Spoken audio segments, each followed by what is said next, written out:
L'émission Au goût de chez nous est rendue possible grâce à la collaboration de Bœuf et compagnie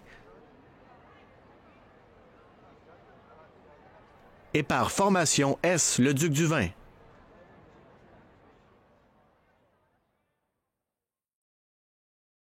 Bonjour tout le monde, bienvenue à Au goût de chez nous. Aujourd'hui, on prépare 3 petites recettes spéciales encore. Très content de partager avec vous des nouvelles techniques qu'on n'a jamais faites encore à l'émission. En entrée, on va préparer une crème d'asperges avec des asperges fraîches. Ensuite, on va faire une côte de bœuf braisée longtemps avec une sauce aux échalotes et au vin rouge. On va accompagner ça de frites de patates douces en tempura avec une petite mayo épicée et une salade de roquette avec une mayonnaise au fromage bleu, l'ermite de Saint-Benoît-du-Lac en Estrie. Et pour dessert, on va faire des brownies au café qu'on va accompagner d'une délicieuse crème glacée au café faite par nos amis sucré-salé, la boutique Le Petit Resto Bistrot à Mercier, ici, pas très loin de chez nous. Une belle crème glacée artisanale faite maison. On prépare nos ingrédients, puis on se met au travail tout de suite.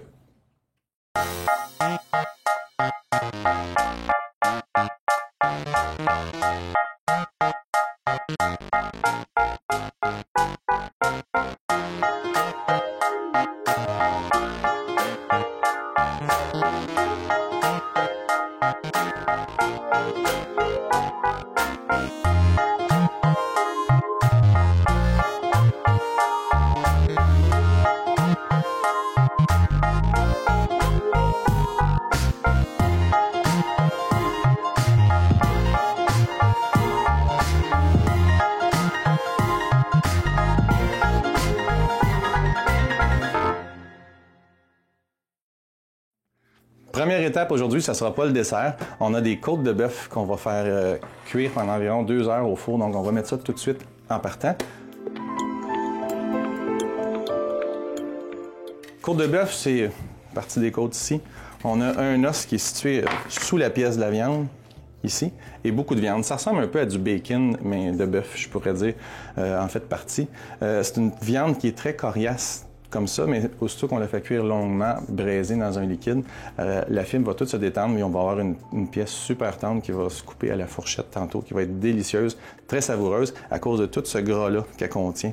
Ce gras-là va fondre lentement pendant la cuisson. C'est ça qui va donner une saveur très importante à notre viande. Puis en plus, on a un os, donc l'os qui va dégager aussi une saveur à la cuisson, qui va vraiment faire une sauce vraiment très très bonne, très corsée. En plus, on va rajouter là-dedans de l'échalote française, qui ici est Magnum aujourd'hui.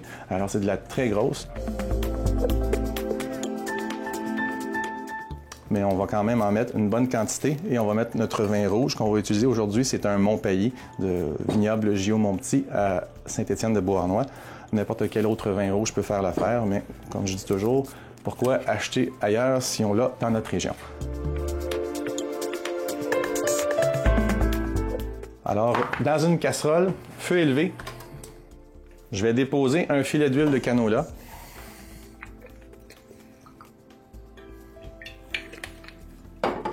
Et on va aussi mettre une petite tranche de beurre. Le beurre pour la saveur, l'huile pour empêcher que notre beurre noircisse et devienne un petit peu trop brûlé, qui donnerait un mauvais goût. En attendant que notre beurre fonde, on va préparer nos échalotes tout de suite. Aujourd'hui, j'ai de la grosse. En fait, ce que je voudrais avoir, c'est une tasse et demie environ d'échalotes émincées. On a à Ormstown, ici, un des producteurs les plus importants d'échalotes françaises, je dirais nationales, donc c'est une très grosse place. Je dirais que 75% du temps, je reçois des échalotes qui viennent de Ormstown, de mon fournisseur, M. Daou, à Mercier. Monsieur et Madame Daou, je ne vais pas faire de privilégiés. En fait, c'est M. Prudhomme puis Madame Daou, mais on ne commencera pas à se tirer les cheveux, là. À la grosseur qu'ils ont aujourd'hui, je pense que 4, je vais en avoir suffisamment. Ça va peut-être en prendre une douzaine à la maison si vous avez des plus petites échalotes. Mais calculez au moins une tasse et demie, il faut vraiment qu'on ait le goût de l'échalote. Si jamais vous trouvez que c'est un petit peu trop dispendieux l'échalote, on peut toujours remplacer par de l'oignon rouge ou de l'oignon espagnol. C'est pas quelque chose qui va faire une super grosse différence, mais on a une petite délicatesse de saveur dans ces échalotes-là qui est différente, je dirais, d'un oignon, un goût un peu plus fort. Nos pièces de viande, on va les assaisonner de sel et poivre, généreusement toujours, avant de les faire rôtir dans la poêle. Alors, gênez-vous pas, J'utilise toujours mon gros sel cachère, que j'aime beaucoup pour la côté grossier, mais le goût aussi qui est un peu plus délicat que le petit sel fin qu'on achète dans les boîtes.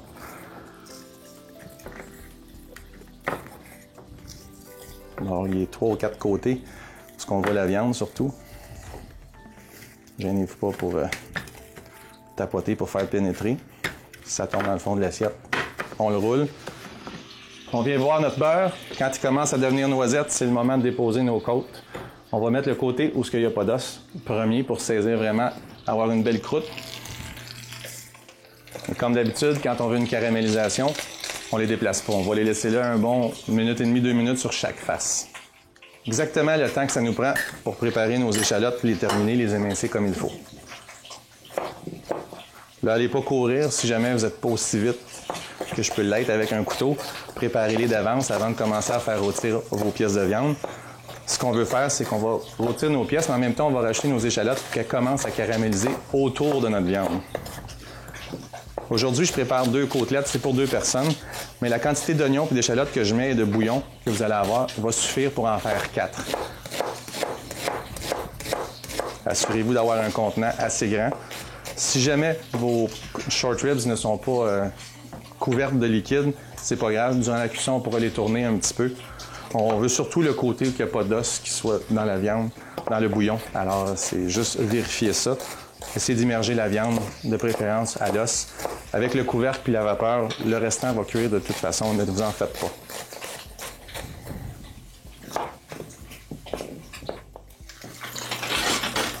Ça fait pas mal d'échalotes, mais un petit peu plus qu'il faudrait, mais on va les mettre pareil. Vaut mieux trop que pas assez. Ça va quand même fondre beaucoup. Une belle dorure ici qu'on a faite, une belle croûte, c'est ça qu'on veut avoir. Sceller tous ces jus de viande-là à l'intérieur. Oui. On a un bon 2 tasses. C'est sûr qu'il y a des espaces libres, là, mais compressé, vous allez voir. Une tasse et demie à 2 tasses, c'est aucun problème. Il n'y en a jamais trop de l'échalote dans une sauce. On va avoir une belle sauce bien corsée.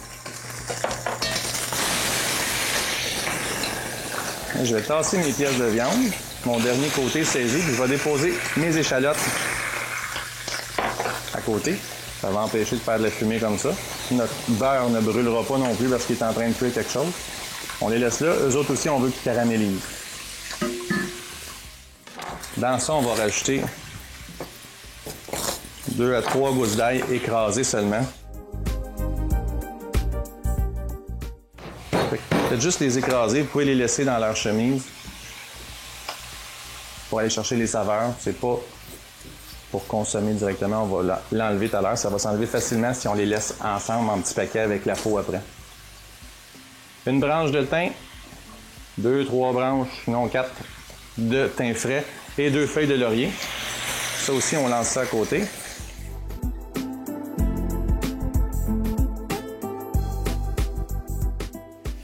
Regardez, là, on a vraiment une belle croûte dorée sur tous les côtés. Il reste les petits bouts-là. En cuisant, la viande va rapetisser beaucoup autour de l'os. Ne vous en faites pas, c'est normal. La viande ne disparaît pas, il y en a autant. Le temps que je prépare ma sauce, je vais retirer mes côtelettes qui sont bien dorées de tous les côtés. Là, on va faire caraméliser nos échalotes comme il faut. Pour les aider, je vais rajouter un petit peu de cassonade. On va mettre un tiers de tasse de cassonade. À peu près 3 cuillères à soupe. Ça va donner une petite note sucrée à notre recette, mais vraiment pas beaucoup, vous allez voir, c'est surprenant. Alors on mélange, puis on laisse caraméliser. Je vais aller chercher une belle couleur.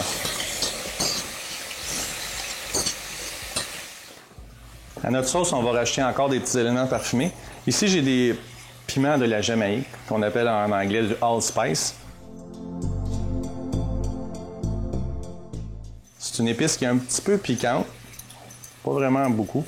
On va mettre environ 5 à 6 grains qu'on va écraser avec tout couteau. Donc, vous allez attendre craquer.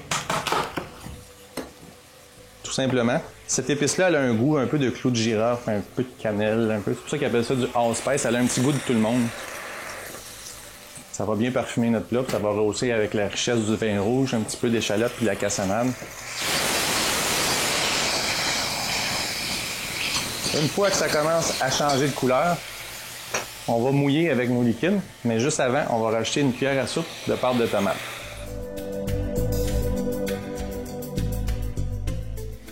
La pâte de tomate va venir enrichir notre sauce, puis elle va aussi l'aider à épaissir tantôt. Ça va lui donner une belle consistance une fois qu'elle va avoir bien réduit. Vin rouge, une bonne tasse.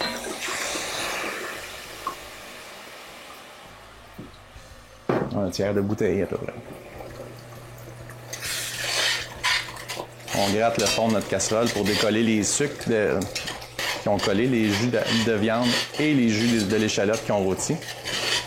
On va mouiller avec 1 litre de bouillon de bœuf.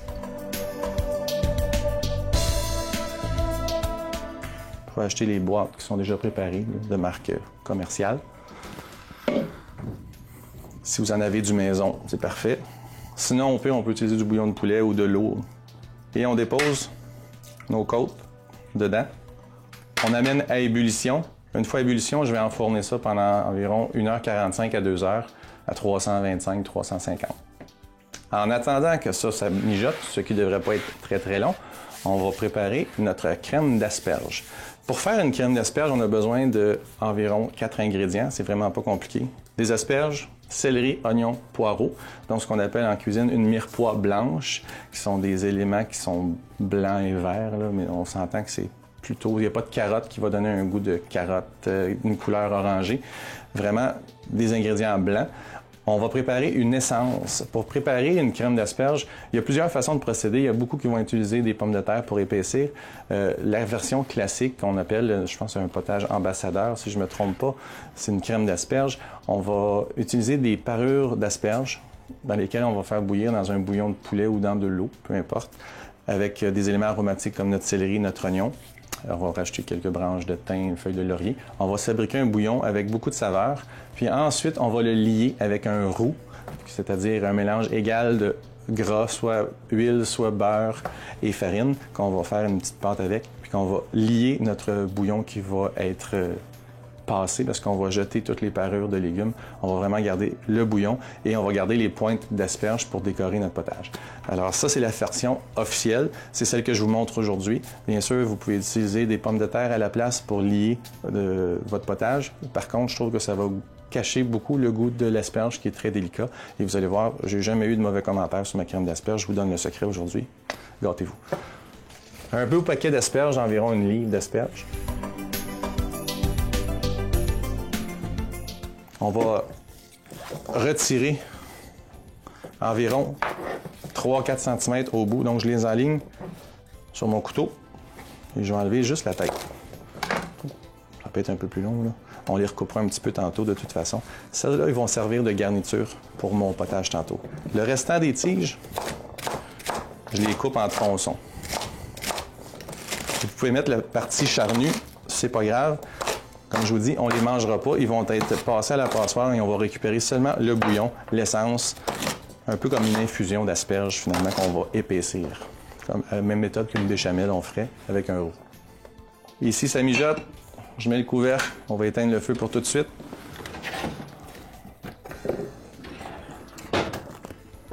On va enfourner ça 325-350, comme je vous dis, 1h45 à 2h.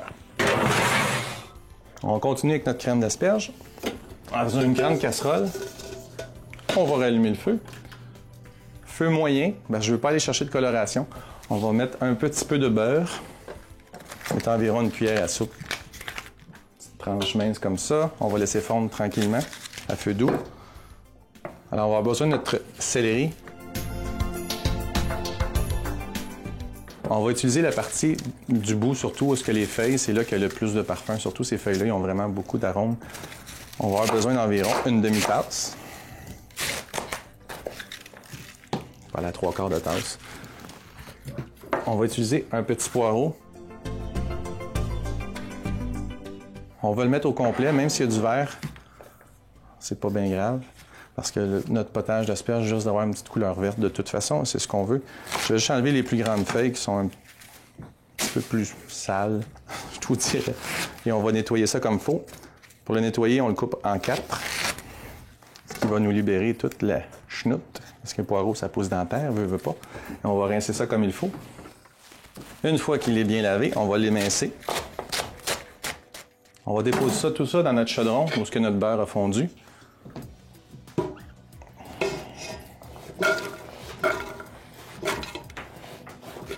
Puis on va faire revenir ça tranquillement. On va les faire suer, qu'on appelle, pour essayer de libérer un petit peu de l'eau qu'il y a dans les légumes. Ça contient quand même une grande quantité d'eau, nos légumes.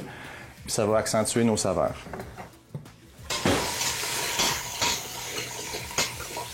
Puis là, vous avez le droit de brasser souvent pour pas justement que ça caramélise et que ça colle.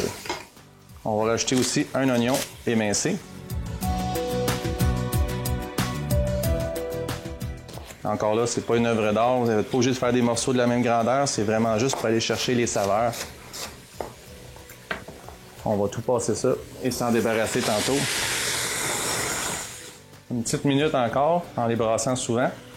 Puis on va rajouter 1,5 litre de bouillon de poulet.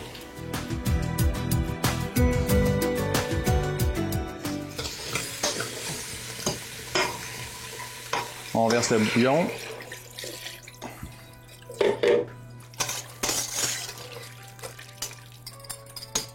Et là, on va laisser mijoter ça une trentaine de minutes. Question que tous les légumes cuisent, libèrent leur jus, leur saveur. Ça va donner un excellent parfum. Et on va s'assurer tantôt, quand on va avoir fini, de récupérer au moins 1,5 litre de notre bouillon. S'il en manque, c'est par évaporation, on va simplement rajouter de l'eau. Ça ne diluera pas vraiment nos saveurs. C'est vraiment pour s'assurer d'avoir au moins nos 4 bols qu'on vise à faire. Donc 4 bols de soupe avec cette recette-là. Maintenant, on va s'attaquer à notre dessert, qui est notre brownies au café et au chocolat, servi avec notre crème glacée au chocolat de chez Sucré Salé qu'on va sortir tantôt. Pour notre dessert, on va avoir besoin premièrement de 3 œufs.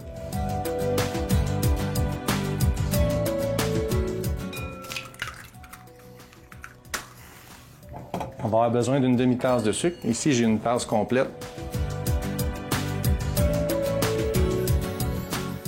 Je vais en déposer la moitié dans ceux-là.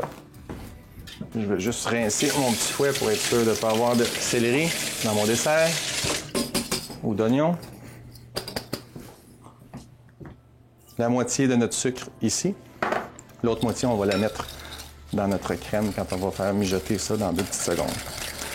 On mélange tout de suite pour ne pas donner une chance au sucre de cuire nos jaunes d'œufs. Parce que le sucre a tendance à cristalliser, on dirait, le jaune d'œuf. Ça va faire des petits motons jaunes de notre mélange. On ne veut pas. En le mélangeant avec le blanc puis en le fouettant un petit peu, le sucre va commencer à se dissoudre.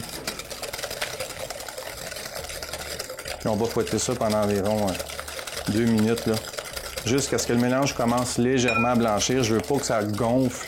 Je veux un brownie. Le brownie, c'est un gâteau qui est plus massif. Un peu comme une pâte à muffin, on pourrait dire, qui est plus légère, un peu plus dense qu'un gâteau. Dans ça, on va rajouter un petit expresso bien serré.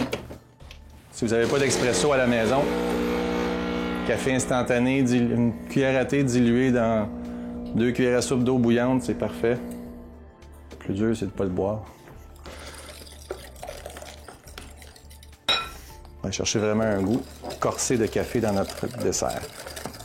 Une petite casserole. On a besoin d'une tasse de crème.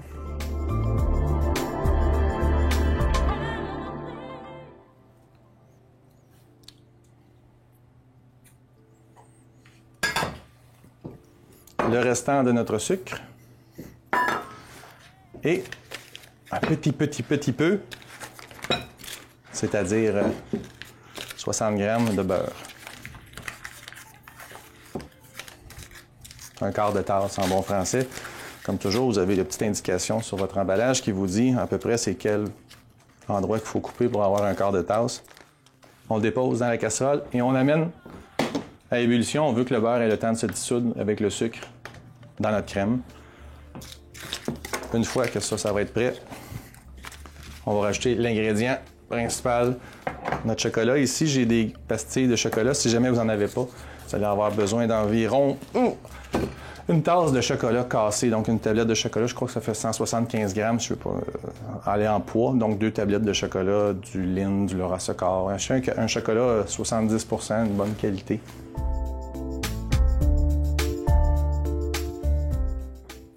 Pour notre potage, on va préparer nos asperges en attendant que notre crème et notre beurre fondent pour notre dessert. On va juste les couper en petits tronçons. Essayez d'avoir quelque chose qui rentre dans une cuillère à soupe. C'est pas grave que ça soit toute la même grandeur, mais essayez de ne pas avoir un morceau comme ça, justement, qui, quand on va voir le mettre dans la bouche, on ne saura pas comment le rentrer.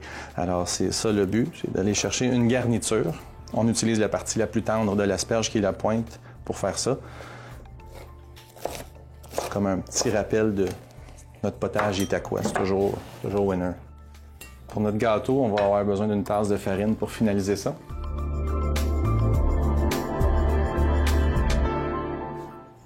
On va approcher ça, on va en avoir besoin dans 2 petites minutes.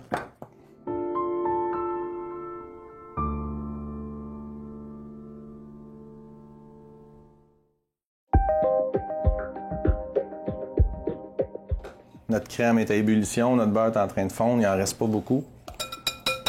On va l'aider un petit peu en le cassant en petits morceaux.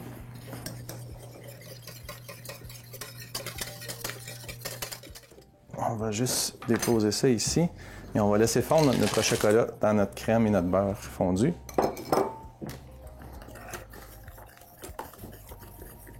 C'est un principe qu'on utilise assez souvent déjà, de faire fondre le chocolat dans de la crème chaude. C'est un peu comme une ganache, sauf qu'ici on a mis un petit peu plus de beurre que d'habitude.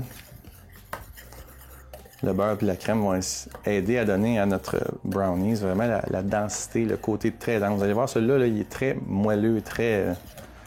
Dans une semaine, il va être encore moelleux. C'est ça que je veux dire. Il y a tellement d'humidité dedans, puis de gras. Lentement, on va rajouter notre mélange de chocolat, de crème et de beurre dans notre mélange à œufs. On verse tranquillement. On ne veut pas que la chaleur cuise les œufs trop rapidement. En l'incorporant tranquillement, ça va juste le tiédir puis empêcher la coagulation. Et dernière étape, on va incorporer notre farine. Juste une tasse de farine. Et si vous aimez des noix dans votre brownies, je vous conseille d'en rajouter. À cette étape-ci, vous pouvez rajouter une demi-tasse ou une tasse de noix de Grenoble concassées. Chez nous, les noix sont barrées à cause de notre petite Maxou qui est allergique. Alors, on n'en met pas. On essaie de ne pas non plus en manipuler dans notre cuisine. Question de ne pas avoir d'accident. Et on essaie de brasser pour pas qu'il y ait de petits grumeaux dans notre mélange. Voilà, on va avoir besoin de 2 moules carrés d'environ, ou 1 grand moule si vous préférez. Je vais les beurrer. Un petit coin de beurre, on va juste frotter avec un...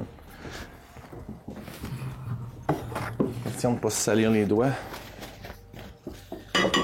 Juste frotter ça comme il faut partout sur les parois.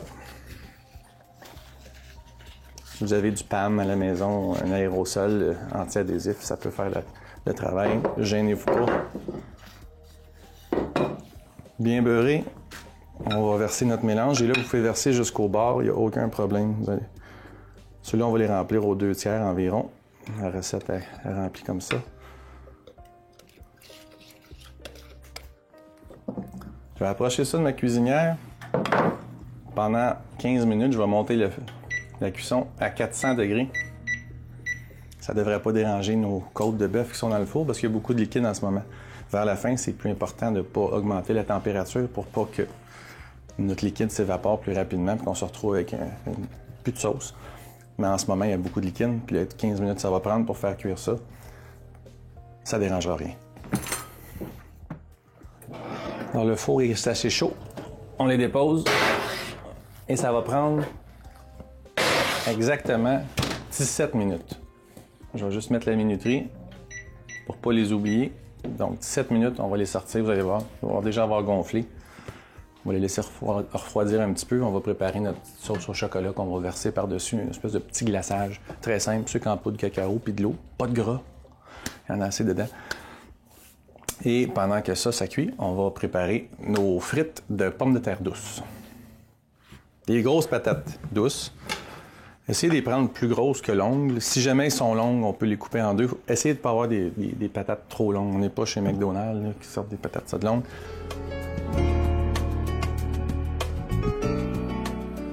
On va juste enlever les extrémités.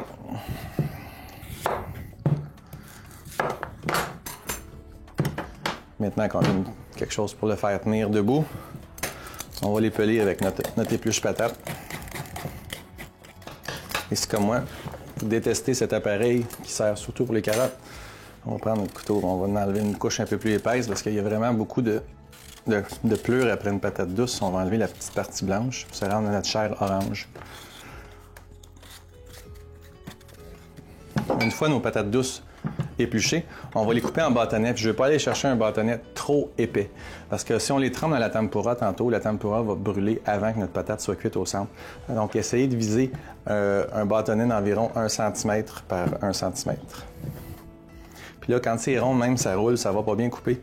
Assurez-vous de la tenir comme il faut pour la première tranche. On va retirer cette tranche-là, puis ensuite, on la bascule du côté qu'elle ne roulera pas, justement. Et 1 cm, là. Ça va pratiquer vos habiletés de couteau, là.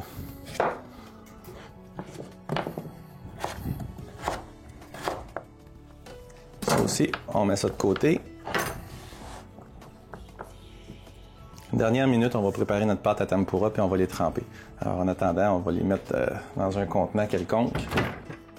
On va maintenant préparer nos 2 petites sauces pour accompagner nos frites épicées et l'autre, notre salade de roquette. Ici, j'ai un petit morceau de fromage, le bleu l'ermite de Saint-Benoît-du-Lac. C'est la fromagerie en Estrie à l'abbaye de Saint-Benoît. On va avoir besoin pour ça d'environ 2 cuillères à soupe de fromage bleu. Et j'ai choisi celui-là contrairement à celui de la fromagerie Chaput parce que celui-là a l'avantage de s'effriter facilement. Alors, avec une fourchette, on peut vraiment... Puis il y a plus de bleu dedans, un petit peu plus de piquant que celui de M. Chaput. Par contre, ça peut se faire pareil avec un autre fromage, du Roquefort. Mais là, j'ai un petit produit du Québec, toujours fier, puis il est vraiment très bon et très goûteux, celui-là. On va rajouter à ça 2 cuillères à soupe de mayonnaise. Puis là, j'utilise la mayo light.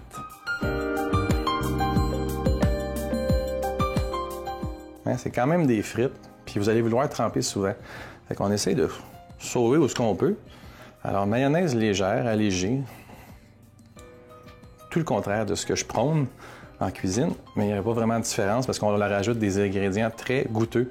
Comme ici, le fromage bleu, tantôt, ça va être la sauce sriracha, qui est une sauce de piment fort très goûteuse, une sauce asiatique. Donc, on met notre mayonnaise et on écrase tout simplement pour amalgamer les deux ensemble. Ça va faire une sauce assez épaisse. Tantôt, on va juste la diluer avec un petit peu d'eau froide. Question qu'elle soit plus facile à enrober autour de notre salade. Fromage bleu, toujours un fromage très salé, donc pas besoin de rajouter de sel ni de poivre. Vous allez avoir un côté piquant naturel là-dedans. Puis en plus, notre roquette qui a un petit goût poivré, noisette. On va faire un mélange parfait. Déjà prêt, on met ça de côté. On prépare l'autre sauce tout de suite. Vous allez avoir besoin d'une gousse d'ail hachée. C'est une sauce un peu aïoli, piquante qu'on va préparer. On l'écrase, on retire le germe qui est très présent aujourd'hui. Comme vous voyez, c'est facile à voir qu'il est là. On le retire tout simplement. Ça va rendre le produit un petit peu plus digeste. On coupe haché un petit morceau. On va rajouter ça tout de suite à notre mayonnaise. Et comme je ne veux pas goûter vraiment l'ail, je ne veux pas la sentir non plus, je veux avoir la saveur, on va l'écraser l'ail. Avec votre couteau, juste glisser comme ça. Une fois qu'on a cette purée-là, on la ramasse et on la met avec notre mayonnaise.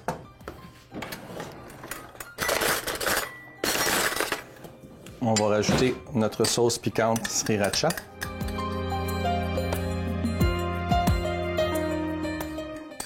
Ça pourrait être la sauce Frank's Red Hot, si jamais vous n'avez pas autre chose, ou pas de la tabasco, vous allez vraiment trouver que c'est puissant. Ça, c'est vraiment une pâte, c'est plus sauce chili, je vous dirais, mélangée avec un peu de tabasco.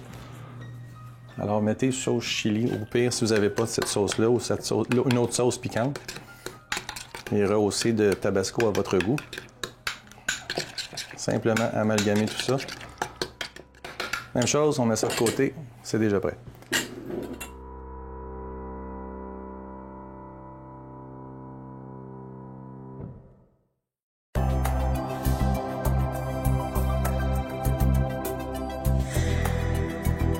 Rebonjour tout le monde. Encore une fois, cette semaine, on reçoit notre spécialiste du vin, M. Serge Leduc, des ateliers Leduc du vin. Bonjour Serge. Bonjour Nicolas. Ça va bien? Très bien, toi-même? Oui, très bien. Serge, aujourd'hui, un petit short ribs de bœuf braisé avec une sauce échalote et vin rouge. Oui.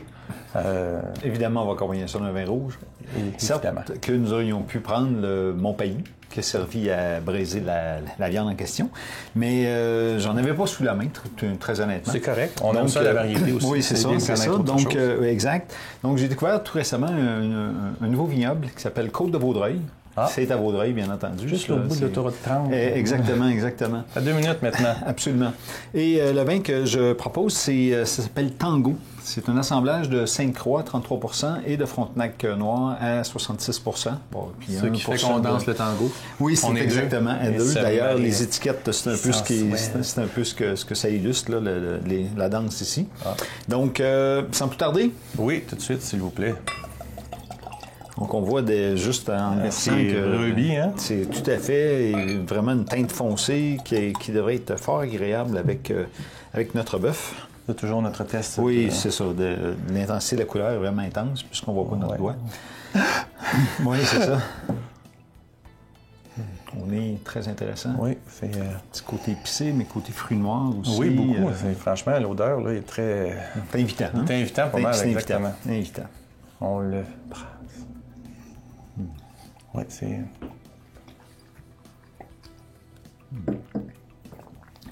Donc, en bouche. Un peu partout, hein? Vraiment agréable. Une belle bouche, une acidité quand même assez fraîche. Oui, très présente. Mais pas très... pas, comment dire... c'est pas dérangeant. Pas dérangeant en bouche. Non, c'est vrai, c'est frais. C'est très fruité. Tout à fait. Et puis une légère... la teinte traduit un peu, trahit plutôt, on s'attend à plus de tanin en bouche, donc plus de rugosité sur la langue, mais pas vraiment. Fait que ça fait un bel équilibre, et puis je crois bien qu'avec la côte, le short rib, on devrait très bien. C'est dur d'appeler une côte de bœuf, les gens ont tendance à penser qu'on c'est un steak, un rib steak. C'est ça, c'est pas ta fête. Donc ça devrait être fort agréable avec ce vin, je crois bien. Excellent. Avec ce mets, dis-je. Et notre petit vin d'ailleurs, lui... Le vin d'ailleurs, c'est Céleste. On voit qu'on a toute la constellation... De la maison Torres. De la maison Torres, on est en Espagne. C'est la terre espagnole. C'est du 100% Tempranillo, le cépage fétiche de l'Espagne. Un petit peu moins intense en termes de couleur, mais... Oui, on voit un petit peu. Au nez, peut-être un petit peu plus complexe. On a du poivre, des fruits noirs... Un petit peu de boisé là-dedans. Oui, toujours, j'aime ça, les petits boisés, moi. Oui. C'est les premières choses qui me frappent. C'est intéressant. Intéressant. Le tango l'était un petit peu, mais ici, Crianza, comme indiqué sur la bouteille, on s'assure qu'en Espagne, quand on a cette mention-là, 2 ans de vieillissement au chai, et dont 1 an en fût de chêne, minimum. Et puis, donc, c'est vraiment quelque chose de... Qui a travaillé un petit peu. Oui, de travailler.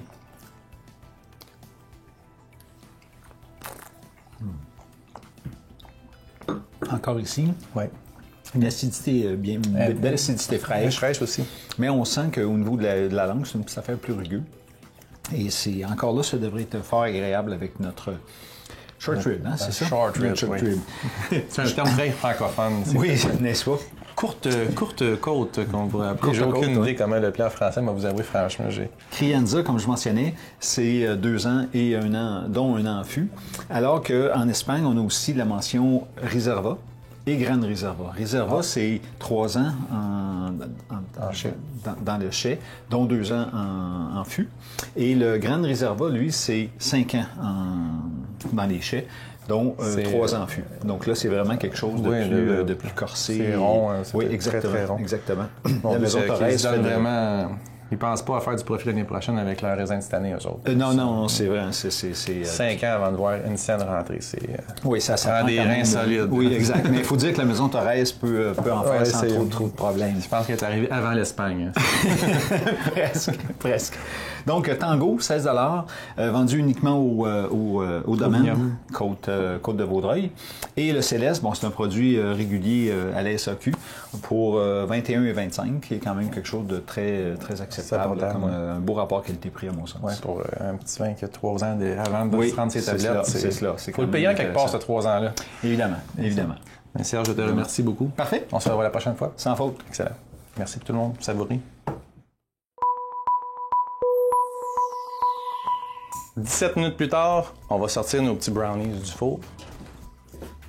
J'ai rebaissé le four aussi à 350 pour être sûr de ne pas brûler nos côtes de bœuf. Vous voyez, ça a bien gonflé. Puis l'avantage des brownies, c'est qu'ils sont pas obligés d'être cuits parfaitement. Là, si je vois que mon cure-dent que je planterai au milieu, il sortirait un petit peu de pâte collante après, c'est pas grave, c'est meilleur. C'est meilleur quand c'est pas trop cuit.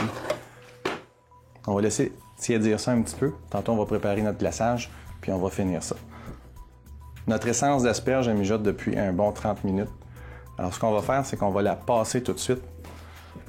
Je vais la mettre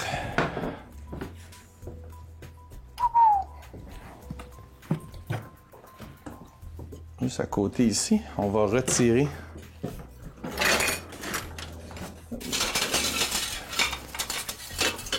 avec ma super écume. Je vais enlever tous les morceaux de légumes qui sont là. On retire ces tiges-là pour une bonne raison, une simple raison. C'est que les tiges d'asperges sont très fibreuses. Les branches de céleri sont très fibreuses. L'oignon, c'est pas grave. Mais si on les réduisait en purée, ça ferait une purée. Par contre, ça ne serait pas une texture lisse et crémeuse qu'on voudrait avoir. Ça pourrait être un résultat pour une cafétéria, disons. C'est un petit peu moins... On fait moins attention un peu à la présentation, à la texture. C'est plus grossier, je vous dirais. On pourrait les garder puis tenter de les réduire en purée. Puis après ça, peut-être la passer dans un tamis pour enlever les plus grands fils. Ça fait beaucoup de manipulation. Moi, ce que je veux, c'est un petit produit fin, délicat, fancy. C'est pour ça que je retire mes tiges de mon potage au moment de les réduire en purée. J'ai presque tout enlevé ce qu'il y avait là-dedans. Je vais juste remettre un peu de notre liquide.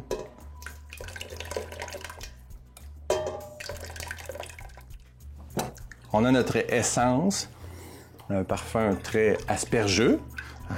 On va juste remettre ça sur le rond. On va ramener à ébullition. Dans une petite casserole à côté, je vais préparer un roux. Pour faire un roux pour un potage, on a besoin d'environ 40 g de beurre par litre de liquide. Tantôt, on a parlé d'avoir environ 1,5 litre. Je vais mettre 60 g de beurre pour tout de suite. Encore là, j'ai mon petit repère sur ma livre, c'est un quart de tasse. Je mets ça à fondre. Feu très doux. Ça va prendre un peu plus de temps, mais je veux pas que ça mousse, que ça change de couleur. Je veux garder mon roux blond. On a une quart de tasse de beurre. On va mettre un quart de tasse de farine. Un petit peu plus. En fait, c'est au poids que c'est la même quantité. Si c'est 60 g de farine, je vais mettre 60 g de beurre. Sauf que la farine est moins dense que le beurre. Donc, une différence de poids. On va juste vérifier la consistance. Je vais vous montrer. Pas besoin de faire cuire notre roux pour l'instant. La farine va cuire dans notre potage. C'est là que ça va épaissir. J'ai juste besoin que mon beurre soit fondu, comme il est là. On va plus faire comme un beurre manié qu'on appelle. Un beurre manié, ça serait avec du beurre en pommade qui est très souple, qui est resté température pièce, puis qu'on aurait incorporé la farine avec les doigts. Là, j'ai fait fondre mon beurre liquide. Je vais juste saupoudrer de farine. Je vais mélanger. Bien incorporé, pas qu'il y ait de motons, de beurre, de farine qui soient mélangés, des beaux motons. On n'en veut pas de ça. Je vais en rajouter encore un petit peu à la fois. Je veux atteindre la consistance très ferme, mais pas sec. C'est un petit peu... Là, regardez, là, il est encore très souple. S'il tombe tranquillement comme ça peut être une bonne consistance. Je veux juste une petite affaire plus épais. Puis à rater de plus, ça devrait suffire.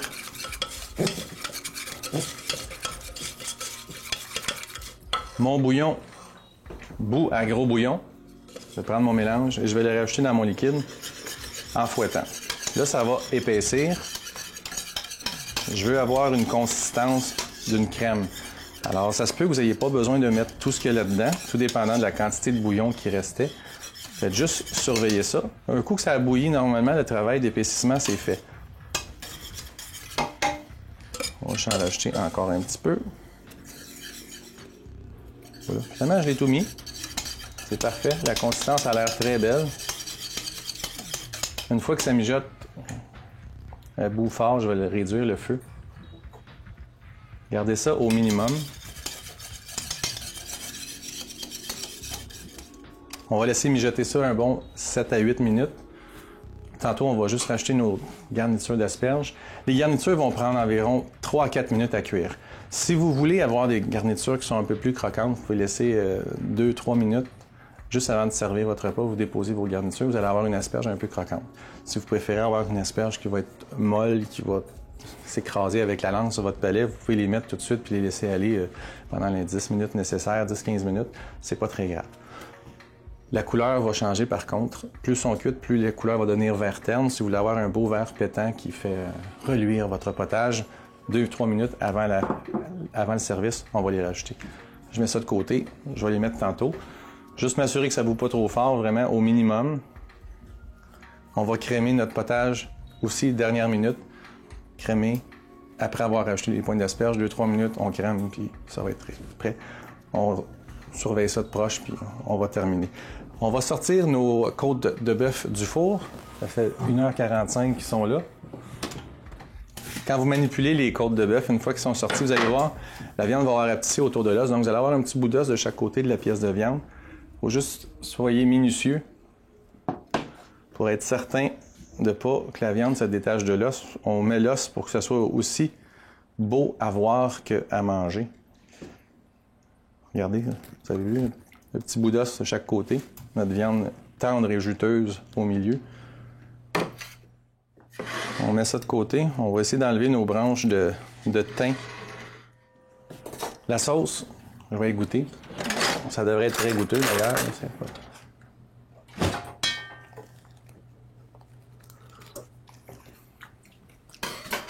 C'est bon, c'est pas trop salé. C'est parfait parce qu'on va faire une réduction vraiment pour concentrer nos goûts. Je vais allumer le feu en dessous de ça et on va laisser mijoter. Question de donner un petit peu plus de saveur à notre sauce. On va juste rajouter une cuillère à thé de Worcestershire. Je vais essayer de dégraisser. C'est dur à... Il n'y en a pas beaucoup. Le gras est surtout après la viande. Il n'a pas fondu complètement puis il est bien mélangé avec notre bouillon. C'est qu'avec la cuillère, on l'enfonce dans notre bouillon. Le gras flotte à la surface. Alors, si on laisse juste un petit filet, on perce un peu comme la pellicule à la surface, le gras devrait embarquer dans notre louche sans enlever le bouillon, le goût en dessous. C'est sûr qu'on va gaspiller un petit peu de bouillon, mais il y en a amplement pour 4 os, comme je vous ai dit tantôt, 4 côtes de bœuf. Ce qui reste, ça sera pas la fin du monde. Un peu de gras n'a jamais tué personne, surtout pas dans cette émission-ci. On garde un œil là-dessus, mais on laisse évaporer, ça peut prendre un bon 10 minutes. On va préparer notre glaçage pour notre gâteau. On va le verser tout de suite. Il va avoir le temps de croûter un petit peu en refroidissant. Puis après ça, on s'attaque à nos frites à tempura. Puis on va être prêt à dresser nos assiettes. Glaçage, pas compliqué. Notre bon vieux sucre en poudre.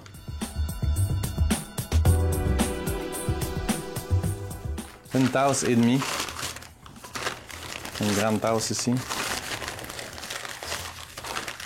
Ça, c'est pour nos 2 plats. Ça va faire un bon 8 portions de gâteau de cochon, là.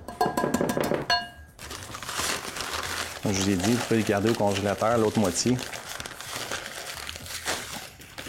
Mais ils se gardent sur le comptoir pendant 5 jours facile, puis il est encore tendre. Cacao en poudre, ici, moi j'utilise le cacao berry. Trois quarts de tasse, donc la moitié à peu près de 2 tiers, 3 quarts de ça, c'est une tasse.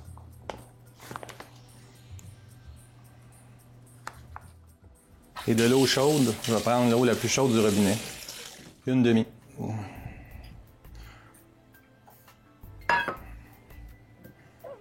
Et on incorpore tranquillement en fouettant.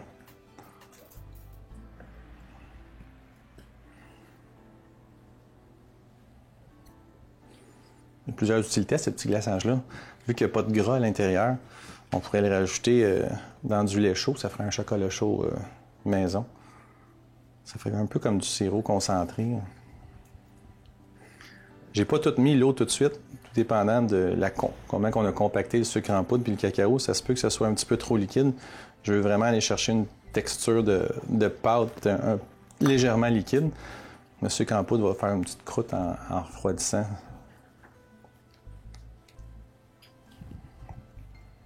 Comme j'ai dit, vu qu'on a un bon gâteau qui est déjà riche en beurre et en crème, on n'aura pas nécessaire de faire un glaçage au beurre en plus par-dessus ça. Je pense à votre ligne.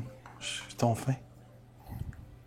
On va tricher un petit peu. J'ai rajouté un petit expresso de plus dans le glaçage.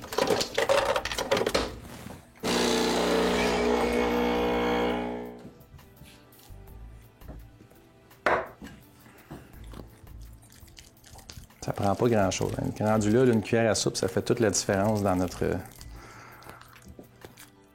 On s'assure que tout notre sucre et notre cacao est bien mélangé.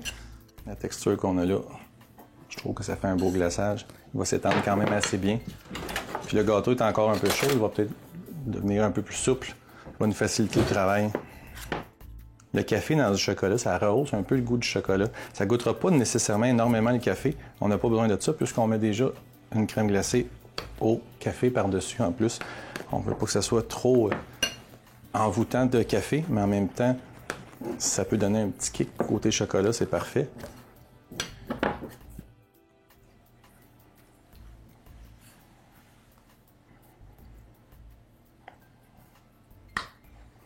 Voilà.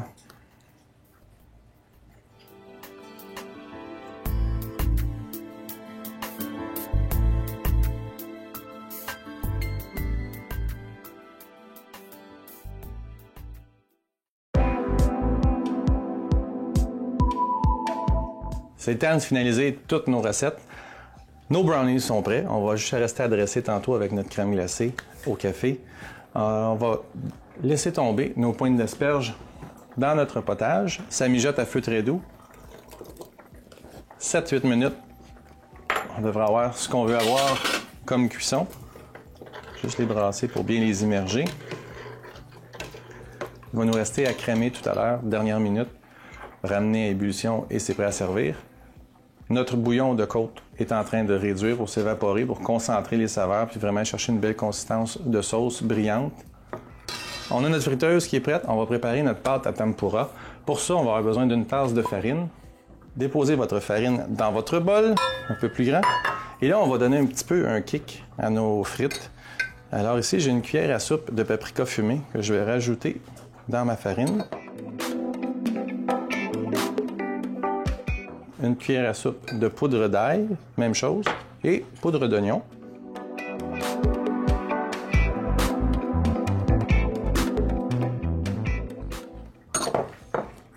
Sel et poivre, on va rajouter ça à la fin, au moment de sortir nos frites de la friteuse. Alors, je les tiens pas loin, je veux que ce soit accessible. C'est quand ils sortent de l'huile qui sont encore un peu graisseuses, on lance ça dessus pour que ça colle et qu'on ait un bon assaisonnement. On mélange tout ça ensemble. Là, je prends mon fouet pour essayer d'enlever tous les motons de farine qui pourraient s'être formés dans mon contenant. S'il n'est pas hermétique, un peu d'humidité. Et l'ingrédient mystère pour aujourd'hui, ça prend quelque chose de très froid qui fait des bulles pour avoir la tempura. 7-Up. Ça pourrait être Sprite, ça pourrait être du Ginger Ale. Amusez-vous. Prenez pas quelque chose de foncé, prenez quelque chose de clair pour pas que ça change la couleur de notre pâte. Et c'est 1 pour 1. Donc, une tasse de farine pour une tasse de 7-Up. Et là, on fouette pour diluer complètement, pour qu'il n'y ait pas de mouton encore.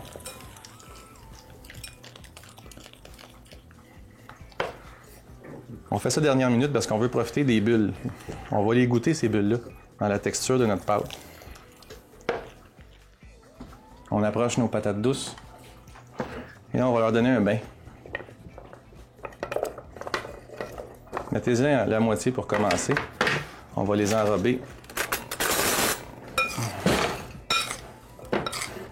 Ça, c'est des grosses patates. Ça a fait beaucoup de patates. On a peut-être un petit peu plus qu'on a besoin. On va juste en faire une batch comme ça pour vous montrer. À la maison, vous n'aurez qu'à répéter l'opération 2 fois.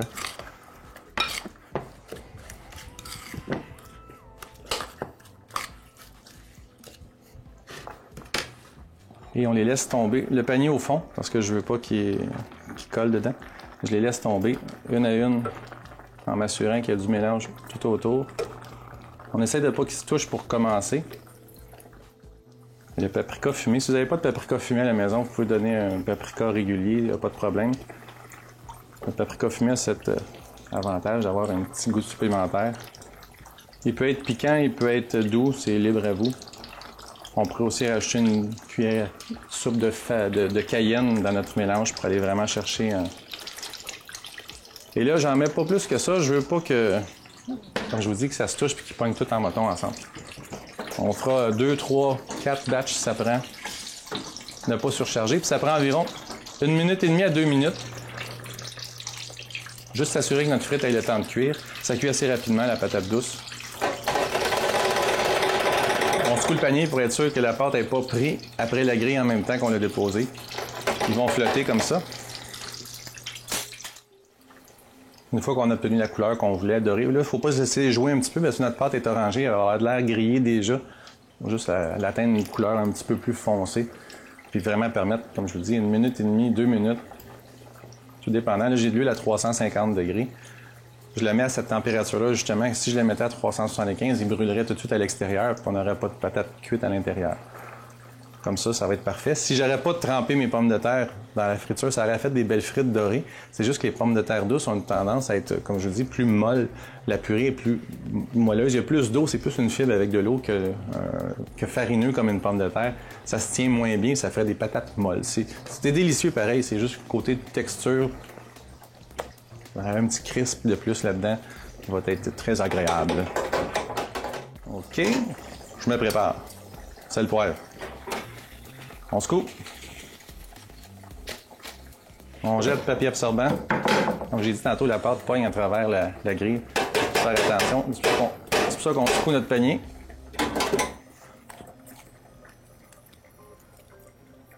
Poivré. Et salé. Tout de suite. On va mettre une deuxième batch tout de suite. Une fois qu'elles sont prêtes, on peut les mettre au four pour les garder croustillantes. Si vous n'avez pas de friteuse à la maison, vous pouvez toujours utiliser une poêle avec un rebord, une poêle un peu carrée avec un rebord d'au moins 2 pouces. Déposez un pouce d'huile dans le fond, vous faites chauffer. Je vais regarder ma sauce ici en attendant. Ça réduit, ça commence à épaissir un petit peu. Encore 5 minutes d'après moi, puis on va être bon. Je vais crémer ma soupe tout de suite. Alors, une crème. Là, j'ai une tasse de crème. Vous n'êtes pas obligé de la mettre, elle est facultative, mais mettez-en au moins la moitié. Ça va beaucoup aider à la texture et au côté crémeux dans votre bouche. Ça va améliorer un peu la couleur de la soupe, qui est là un petit peu verdâtre. Vous allez voir un coup qu'on a... Je vais y aller mollo. Je vais mettre la moitié. Moitié, ce que j'avais prévu, là. Ma sauce, elle réduit toujours. Sauf que là, je veux pas qu'elle devienne trop salée. Si je la laisse aller plus que ça, elle va devenir plus salée. Je vais peut-être pas mis assez de pâte de tomate tantôt. Je ne vais pas en rajouter tout de suite. Ce que je vais faire, c'est que je vais la lier légèrement avec la fécule de maïs.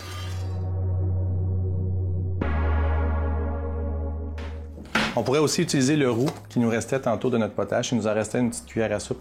On pourrait utiliser ce beurre-là, beurre manié. Peu importe la façon que vous allez utiliser pour le lier. Essayez juste de obtenir la consistance que vous désirez sans rajouter quelque chose de salé comme là. Je veux pas que ça réduise plus, sinon ça va être trop corsé, trop salé. Ah, c'est trop gorgé de sel, finalement, ça sera pas bon. On pourrait prendre du vin rouge pour diluer notre fécule, vu qu'on a une sauce au vin rouge. Juste la verser et regarder. Ça devrait pas en prendre plus que ça.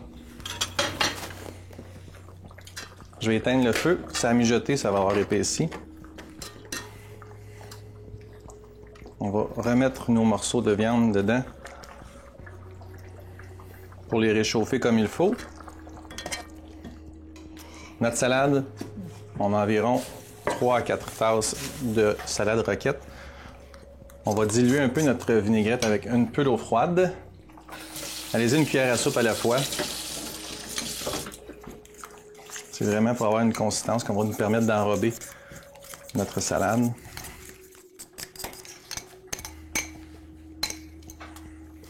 Voilà.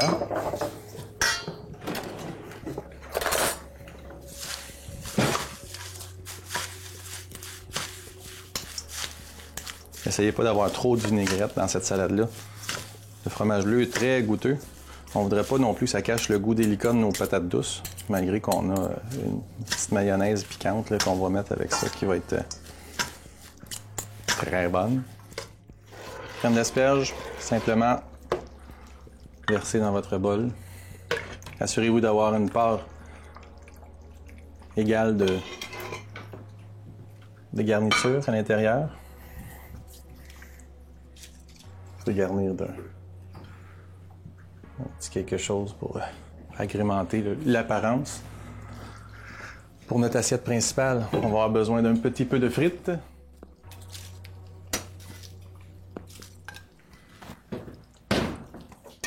Déposer notre petit morceau de viande. Je vais prendre le plus gros des deux juste pour que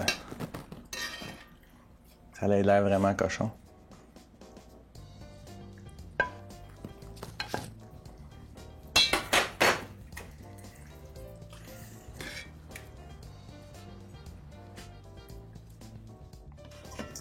Un petit peu de notre verdure à côté. Une petite cope pour tremper nos frites à côté. On a mis du thym dans notre sauce, on a le droit d'en mettre par-dessus. Et voilà. Et pour dessert, on va couper notre brownies en 4 belles moitiés. C'est encore un petit peu chaud. Il va être très fondant. Ça va être un peu comme un mi-cuit, là. En fait, les mi-cuits, c'est pas mal une recette de brownies qu'on fait pas cuire au complet.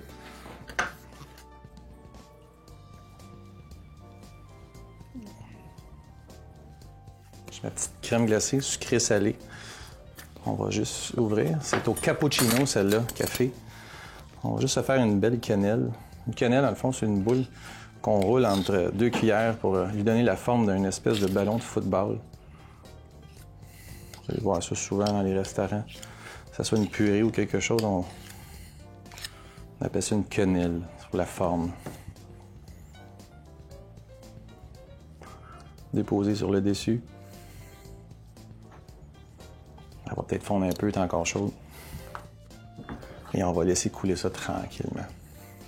On va faire des petits coulisses à côté. Miam, miam, miam. Alors, notre petit plat d'aujourd'hui, crème d'asperges avec des asperges fraîches. Le temps de la saison des asperges va commencer bientôt, alors je vous invite à en préparer.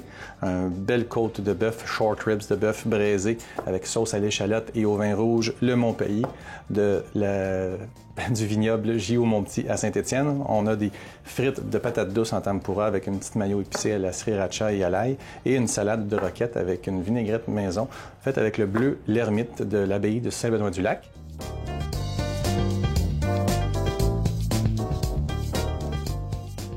Et notre dessert, un brownies au chocolat et au café, servi avec une crème glacée cappuccino de nos amis de Sucré Salé à Mercier.